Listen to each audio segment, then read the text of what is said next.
ഈശോമിശിഹായ്ക്ക് സ്തുതിയായിരിക്കട്ടെ.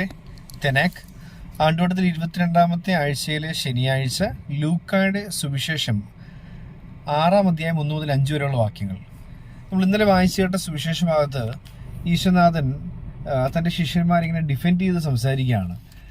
അവരിങ്ങനെ തിന്നുകുടിച്ച് നടക്കുകയാണെന്നൊക്കെ പറയുമ്പോൾ, ഉപവസിക്കുന്നില്ല എന്നൊക്കെ പറയുമ്പോൾ അതിന് ഈശോ ഒരു മറുപടിയൊക്കെ കൊടുക്കുന്നുണ്ട്. നമ്മൾ കണ്ടായിരുന്നു, തൻ്റെ ശിഷ്യന്മാരെ ഈശോ ഇങ്ങനെ വിട്ടുകളയത്തില്ല. അവരിങ്ങനെ പ്രൊട്ടക്റ്റ് ചെയ്യും, അവർക്ക് വേണ്ടി ഡിഫെൻഡ് ചെയ്യും, അവർക്ക് വേണ്ടി ഇങ്ങനെ പ്രതിരോധം സൃഷ്ടിച്ചുകൊണ്ട് ഈശോ അവരെ ചേർത്ത് പിടിക്കുന്നതായിട്ട് കാണാൻ സാധിക്കും. ഇത് തന്നെയാണ് ഇന്നത്തെ സുവിശേഷത്തിൽ നമുക്ക് കാണാനായിട്ട് സാധിക്കുക. സാബത്ത് ദിവസം വിളഞ്ഞു കിടക്കുന്ന വയലിലൂടെ അവർ പോകുമ്പോൾ ശിഷ്യന്മാർ കതിരുകൾ പറിച്ചിരുന്നുണ്ട്. അപ്പോൾ ഇവരിങ്ങനെ വിമർശിക്കുകയാണ്, ഈ സാബത്ത് ദിവസം നിഷിദ്ധമായത് ഇവർ ചെയ്യുക. കതിര് പറിച്ചു, അത് കയ്യിൽ വെച്ച് തിരുമ്മി കഴിക്കുന്നു എന്ന് പറയുമ്പോൾ കൊയ്ത്തും മെതിക്കലും ഒക്കെ കഴിഞ്ഞ് പാറ്റിയെടുത്തത് ഭക്ഷിക്കുന്നു എന്ന് പറയുന്നത് എന്തോ വലിയൊരു ജോലി ചെയ്തു എന്ന് ഇൻ്റർപ്രറ്റ് ചെയ്യുകയാണ്. ഇങ്ങനെ വ്യാഖ്യാനിച്ചുകൊണ്ട് സാബത്ത് ലംഘിച്ചു എന്ന് വരുത്തി തീർക്കാൻ ശ്രമിക്കുക. ഈശോ മറുപടി പറയുന്നത് വചനം കൊണ്ടാണ്. അത് ഈശോയുടെ രീതിയാണ്. നമുക്കറിയാം, സുവിശേഷത്തിലെ ആദ്യ ഭാഗത്ത് നമ്മൾ വായിച്ചിട്ടുണ്ട്, നമ്മൾ കേട്ടിട്ടുള്ള കാര്യമാണ്. ഈ മരുഭൂമിയിലെ പരീക്ഷണം നടക്കുമ്പോഴത്തേക്ക് പിശാച് ചോദിക്കുന്ന ചോദ്യങ്ങൾക്ക് പോലും ഈശോ 3 മറുപടികൾ പറയുന്നുണ്ട്. ഓരോ 3 പരീക്ഷകളും 3 മറുപടികൾ ഈശോ പറയുന്നത്. ഈ 3 ഭാഗവും വചനത്തിൽ നിന്നാണ്. അതിനെ തുടർന്ന് നമുക്കറിയാൻ സാധിക്കും, ഇങ്ങനെ എവിടെയെല്ലാം ഈശോയെ വിമർശനങ്ങളും ചോദ്യങ്ങളും നേരിടേണ്ടി വരുന്നുണ്ടോ അവിടെ എല്ലാം ഈശോ മറുപടി പറയുന്നത് വചനം കൊണ്ടാണ്. വചനം ഉപയോഗിച്ച ഈശോ മറുപടി പറയുന്നത്. ഈശോയുടെ ശിഷ്യന്മാർക്കെതിരെ ഉണ്ടാകുന്ന ആരോപണം വരുമ്പോഴും ഈശോ ഇത് തന്നെയാണ് അവലംബിക്കുന്ന രീതിയെ നമുക്ക് മനസ്സിലാക്കാൻ സാധിക്കും. ഈശോ മറുപടി പറയുന്ന വചനം കൊണ്ടാണ്. ഇപ്പോൾ ദാവീദും അനുചരന്മാരും അവർക്ക് നിഷിദ്ധമായിരുന്ന ദേവാലയത്തിലെ പുരോഹിതന്മാർക്ക് മാത്രം ഭക്ഷിക്കാൻ അനുവാദം ഉണ്ടായിരുന്ന കാഴ്ചയപ്പം വിശന്നപ്പം എടുത്ത് കഴിച്ചതിനെ കുറിച്ചൊക്കെ ഈശോ ഇവരോട് തിരിച്ചു പറയുക. വചനഭാഗം കോട്ട് ചെയ്തുകൊണ്ട് ഈശോ പറയുന്നത്. ഇത് കൃത്യമായിട്ടും ഇങ്ങനെ തൻ്റെ ശിഷ്യന്മാർ ചെയ്ത കാര്യത്തെ ജസ്റ്റിഫൈ ചെയ്യുകയാണ്, ന്യായീകരിച്ച് ഈശോ സംസാരിക്കുക, അവർ പ്രൊട്ടക്റ്റ് ചെയ്യുക. എന്നിട്ട് അവസാനം ഒരു വാക്യം പറയുന്നുണ്ട്, മനുഷ്യപുത്രൻ സാപത്തിൻ്റെ അതിനാഥനാണ്. ഇവിടെ ഇവരോടൊപ്പം നിൽക്കുന്ന ആളാണ് ഈ നിയമത്തിൻ്റെ എല്ലാം മേലാളൻ. അപ്പോൾ അയാളുടെ മുമ്പിൽ നിൽക്കുന്ന സമയത്ത് ഇവർ നിയമം തെറ്റിച്ചെന്ന് പറഞ്ഞ് ഈ നിയമം പറഞ്ഞുകൊണ്ട് കുരുക്കുമായിട്ടൊക്കെ വരാൻ നിങ്ങളാരാ എന്ന രീതിയിലാണ് ഈശോ ചോദിക്കുന്നത്. ഞാനിങ്ങനെ പെട്ടെന്ന് ഈ ഭാഗം വായിച്ച് പെട്ടെന്ന് മനസ്സിലേക്ക് വന്നൊരു ചിന്തയെന്ന് പറയുന്നത്, ഒരിക്കലും എൻ്റെ ഇടവയിൽ ഇങ്ങനെ കുഞ്ഞുങ്ങളുമായിട്ടൊക്കെ ഞാനിങ്ങനെ നിൽക്കുകയാണ്.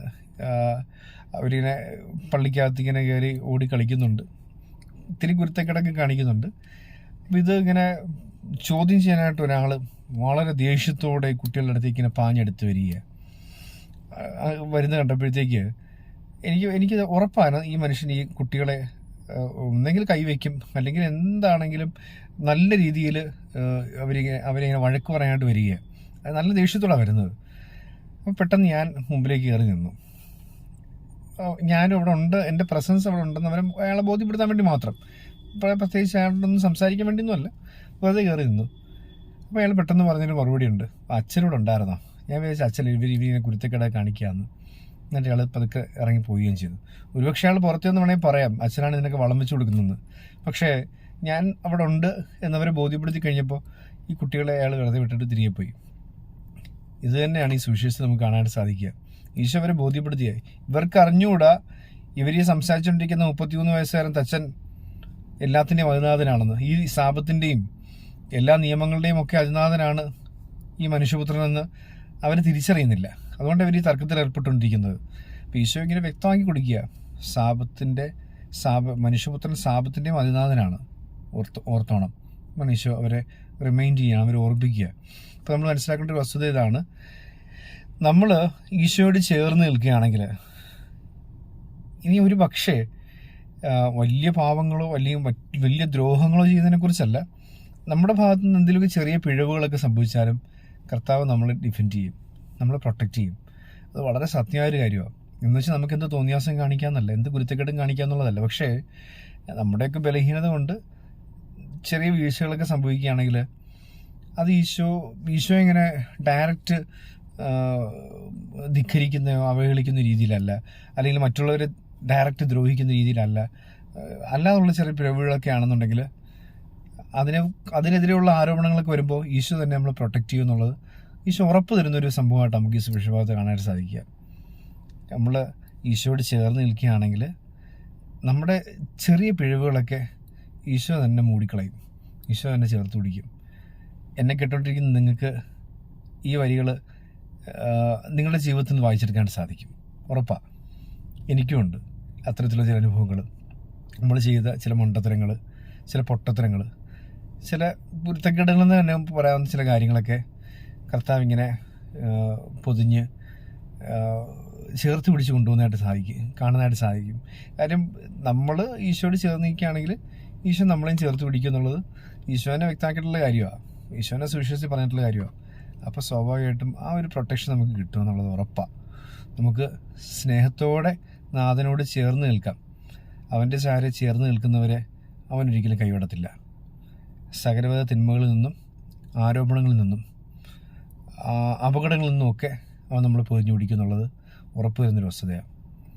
ഈ ലൂസിഫർ സിനിമയ്ക്കകത്ത് ഇങ്ങനെ മോഹൻലാലിനെ അറസ്റ്റ് ചെയ്യുന്നുണ്ട് പോകുന്ന സമയത്ത് സ്റ്റീഫൻ നെടുമ്പള്ളി അറസ്റ്റ് ചെയ്തുകൊണ്ട് പോകുമ്പോൾ ഒരു കുട്ടിയെ തള്ളിയിടുന്നൊരു സീനുണ്ട്.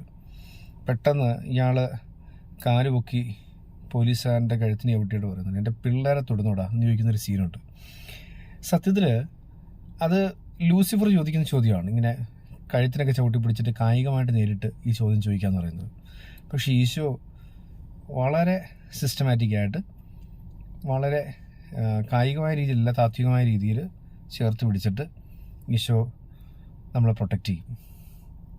ഈ രീതിക്കല്ല, വചനം കൊണ്ട് തിന്മയുടെ ശക്തികളെ ചവിട്ടിപ്പുറത്താക്കിയിട്ട് അവൻ നമ്മളെ ചേർത്ത് പിടിക്കും. അതിനോട് നമുക്ക് ചേർന്ന് നിൽക്കാം.